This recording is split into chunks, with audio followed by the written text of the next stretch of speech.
durii jalqabee dukkana callabboo ibsee bocaaf simboodhaan kuulee lafaaf samii diriirse.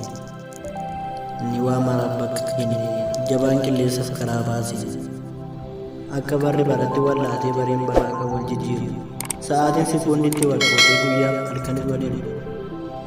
Jaarsa fayyuun qorannee beekaa faanas teessee paarlaamaaf caffee malee situ tumee murteesse. Qajjiisa mataayyuu lakkoofsan beekta baay'atteef si jala miliqtu ajaja keetiin ala biiftuun baate deebitee littu. Sitti fakkeeffamee wamee yommuu kan ormaan ta'u sirbuu keenarra jiruuf namaa dhugaa keerobseen ta'a. Iciitiin kun baay'ee hin galle ani eenyummaa keemii fannaladhe seenatu na gaafata ayyuu nani maalaa keenyaan. Naaf taatee sitti bareera qofaa koo kiiloon kaasu humniin boruuf kuufadhe siinala waa hin baasu. Kanaaf si harkaa nyaadhee siin ganu siif seenara waada. Girdhuuf gidiraan jiraatu iyyuu kee ta'uttan gammada.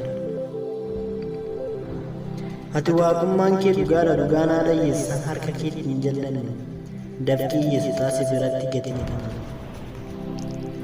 Gaarii dhimma keenya duulee du'a jubbuu goolabe goota dhugaan nuuf qabsaa'ee daandii jireenyaa lallabe.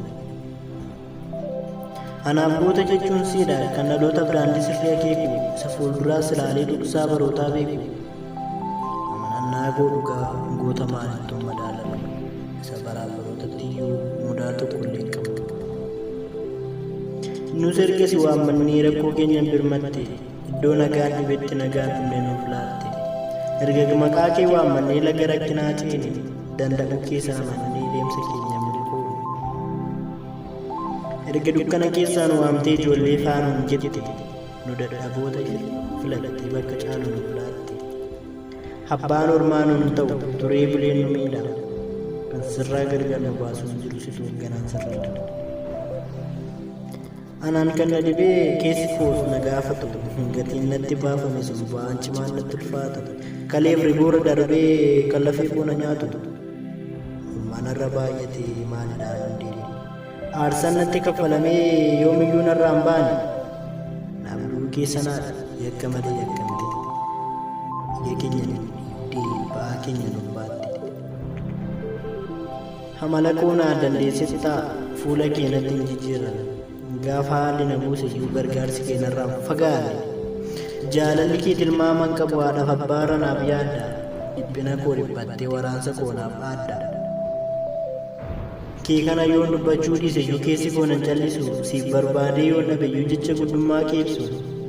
Siif dhama'ee yoo hanqates aarsaan gatii kee deebisu arrabni koo bara baraan galata kee mormiisu.